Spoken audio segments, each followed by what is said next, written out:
Assalamualaikum warahmatullahi wabarakatuh. Perkenalkan, nama saya Fajar Hidayat dari jurusan Pendidikan Sejarah Fakultas Keguruan dan Ilmu Pendidikan. Di sini saya akan memaparkan materi tentang sejarah Indonesia masa kolonial. Bab 1, proses masuk dan perkembangan penjajahan bangsa Eropa di Indonesia. A. Latar belakang kedatangan bangsa Eropa ke Indonesia. Runtuhnya Kekaisaran Romawi. Kekaisaran Romawi mengalami kejayaan pada masa pemerintah Kaisar Octavianus Augustus, di mana kekuasaannya hampir meliputi seluruh Eropa, Afrika Utara, dan Afrika Barat.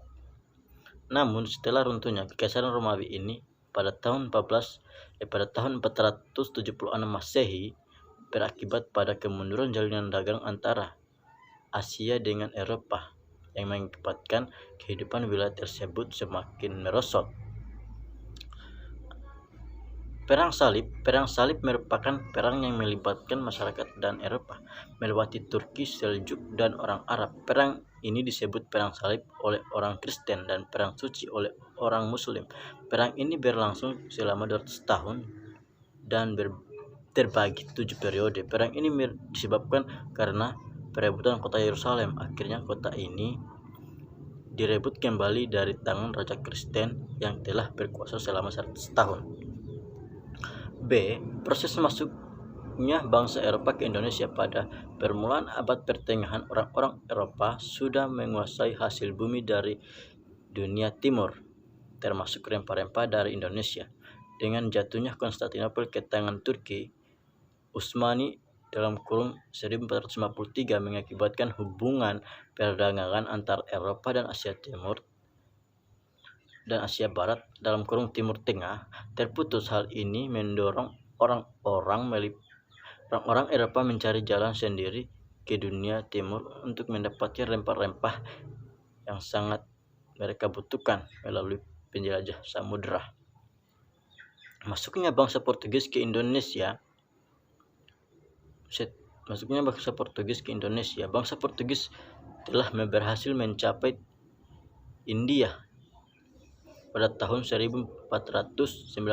Bangsa Portugis berhasil mendirikan kantor dagangnya di Goa pada tahun 1509.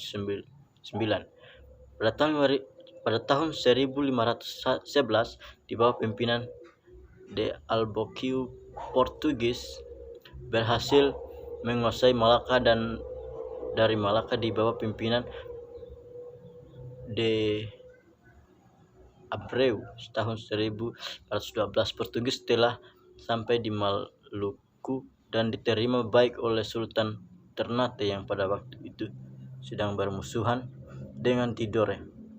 Portugis berhasil mendirikan benteng dan mendapatkan hak monopoli perdagangan rempah-rempah.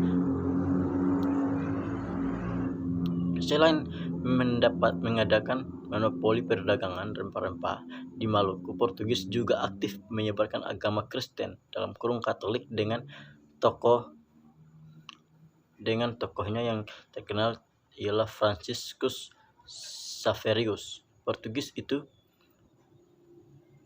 tidak hanya memutuskan kegiatannya di Indonesia bagian timur Maluku, tetapi juga ke Indonesia bagian barat. Terjadilah perjanjian Sunda Kelapa pada tahun 1522 antara Portugis dan Pajajaran yang isinya sebagai berikut. Yang pertama, Portugis diizinkan mendirikan benteng di Sunda Kelapa. Pajajaran akan menerima barang-barang yang dibutuhkan dari Portugis, termasuk senjata. C. Portugis akan memperoleh lada dari Pajajaran menurut kebutuhannya. Masuknya Spanyol ke Indonesia. Kedatangan bangsa Portugis sampai di Indonesia segera diikuti oleh bangsa Spanyol. Ekspedisi bangsa Spanyol di bawah pimpinan Magellan pada tanggal 7 April 1521 telah sampai di Pulau Cebu.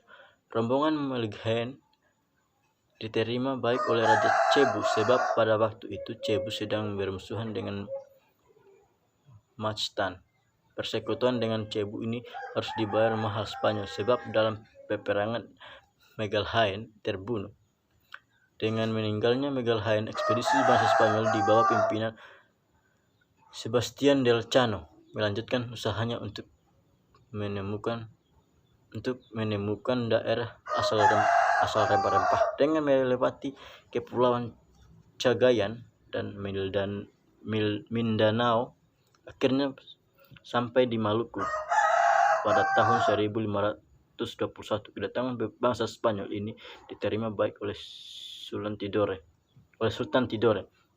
yang saat itu sedang bermusuhan dengan Portugis. Sebaliknya, kedatangan Spanyol di Maluku bagi Portugis merupakan pelanggaran atas hak monopoli. Oleh karena itu, timbullah persaingan antara Portugis dan Spanyol sebelum terjadi perang besar-besarnya. Akhirnya diadakan perjanjian Saragossa 20 April 1529 yang isinya sebagai berikut. Yang pertama, Spanyol harus meninggalkan Maluku dan memusatkan kegiatannya di Filipina. Yang kedua, Portugis tetap melakukan aktivitas perdagangan di Maluku. Masuknya bangsa Belanda ke Indonesia. Sebelum datang ke Indonesia, para pedagang Belanda membeli rempah-rempah di Lisbon, ibu kota Portugis.